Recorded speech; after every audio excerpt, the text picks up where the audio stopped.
Today we're going to set up the R5 Mark II as a standard cinema run and gun style camera using a set of the 15mm small rig rails. First thing we need is the cage. This is small rig. This video is going to sound like it's sponsored by small rig. I promise it is not. Their stuff's just seamless, goes together great. When you get your cage, you're going to get these little tabs here. They'll be on the sides, you can all remove them.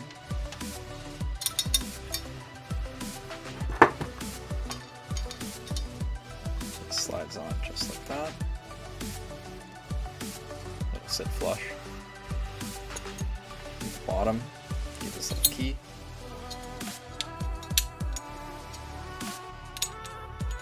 Before you get it fully tightened, you're going to want to insert these.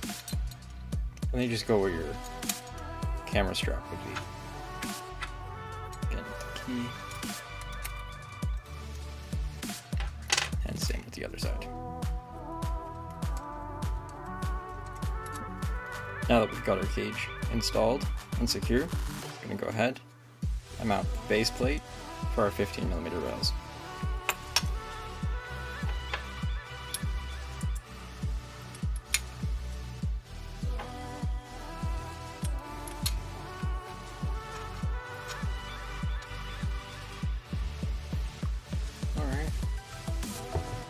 And install our two small rig 15mm rails. And they're just going to go in like that.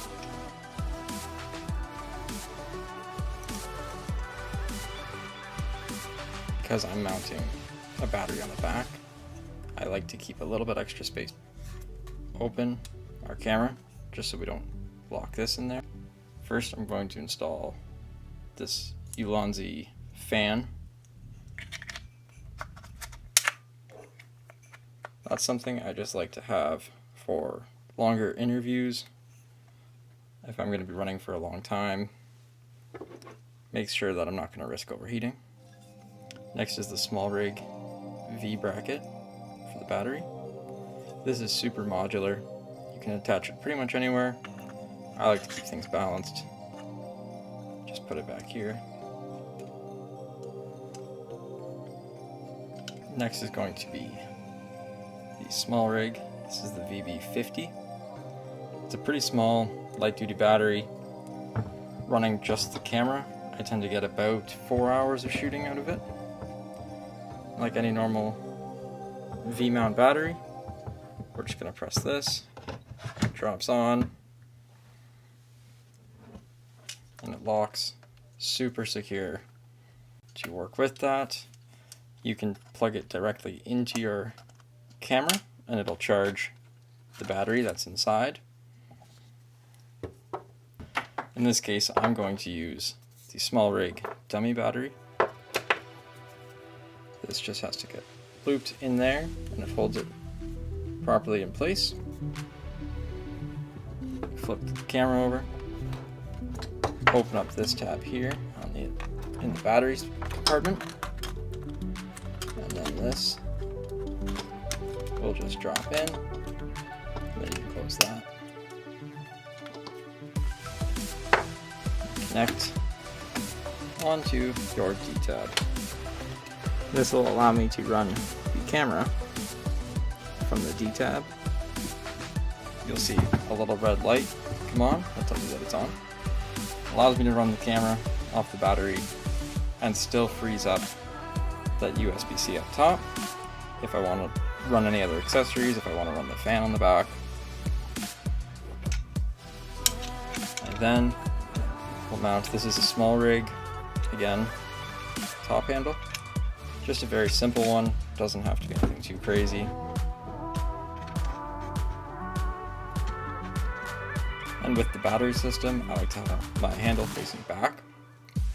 And that's just because it holds a pretty good balance with all the weight being on the battery in the back.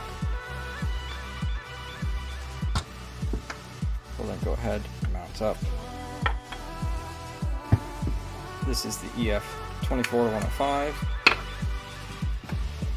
with a variable ND. You can see that is super balanced, performs incredibly well.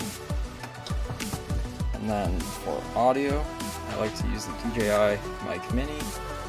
Again, I'm often out in the field, shooting pretty run and gun.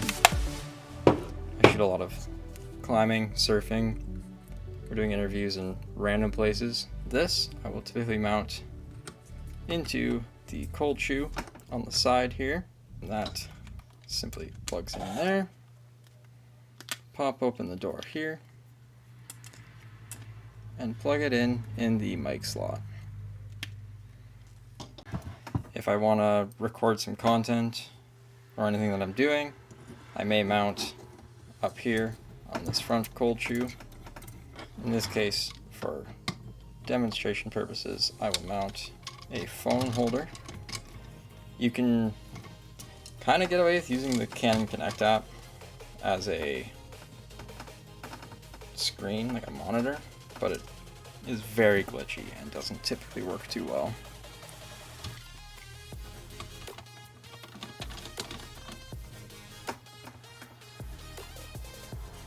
And then there you have it. That is kind of my standard run and gun rig. It's pretty simple, easy to set up, easy to move around, and yeah, so that's the EOS R5 Mark II set up for a basic run and gun video. Cheers.